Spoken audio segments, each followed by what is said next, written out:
महालक्ष्मी कवचं प्रारम्भम्।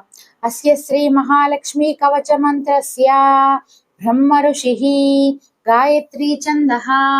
महालक्ष्मी देवता श्री महालक्ष्मी प्रीत्यर्थं जपे विनियोगः। इंद्र उवाच समस्त कवचानां तु तेजस्वी कवचोत्तमम्।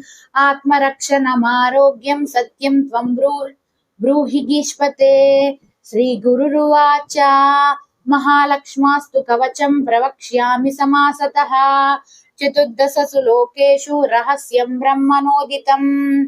ब्रह्म उवाच शिरो मे विष्णुपत्नी च ललाटमामृतोद्भवा।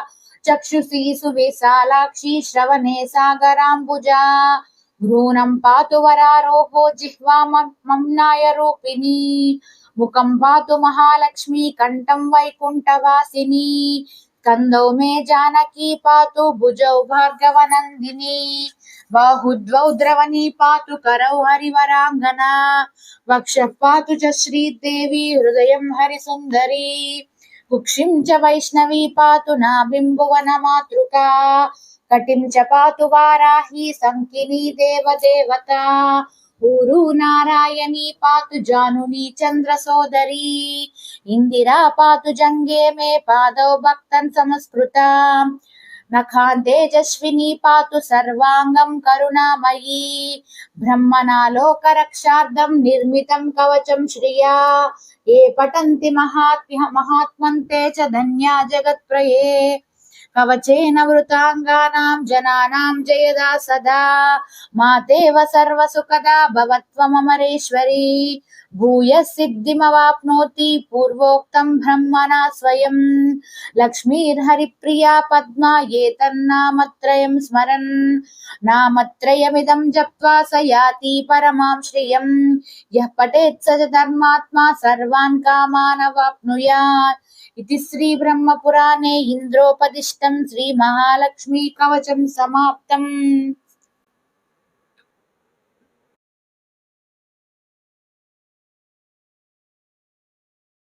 महालक्ष्मी कवचं प्रारम्भम्।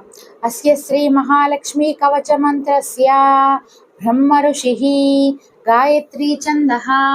महालक्ष्मी देवता श्री महालक्ष्मी प्रीत्यर्थं जपे विनियोगः। इंद्र उवाच समस्त कवचानां तु तेजस्वी कवचोत्तमम्। आत्मरक्षणमारोग्यं सत्यं त्वं ब्रूहि गीष्पते। श्री गुरुरुवाच महालक्ष्मास्तु कवचं प्रवक्ष्यामि समासतः। चतुर्दशसु लोकेषु रहस्यं ब्रह्मणोदितम्। ब्रह्म उवाच शिरो मे विष्णुपत्नी च ललाटमामृतोद्भवा। चक्षुषी सुविशालाक्षी श्रवणे सागराम्बुजा। भ्रूनं पातु वरारोहो जिह्वा मम्नाय रूपिणी। मुखं पातु महालक्ष्मी कंठं वैकुण्ठवासिनी। कंदौ मे जानकी पातु भुजौ भार्गवनन्दिनी। बाहुद्वौ द्रवणी पातु करौ हरिवरांगना। वक्षः पातु च श्रीदेवी हृदयं हरिसुन्दरी। कुक्षिं च वैष्णवी पातु नाभिं भुवनमातृका। कटिं च पातु वाराही संकिनी देवदेवता। ऊरू नारायणी पातु जानुनी चन्द्रसोदरी। इंदिरा पातु जंगे मे पादौ भक्तं समस्कृता।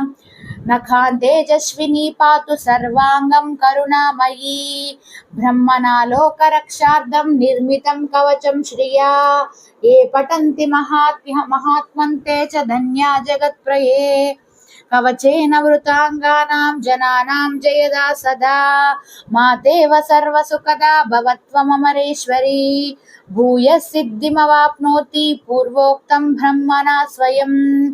लक्ष्मीर्हरिप्रिया पद्मा ये तन्नामत्रयं स्मरन्। नामत्रयमिदं जप्त्वा स याति परमां श्रियं।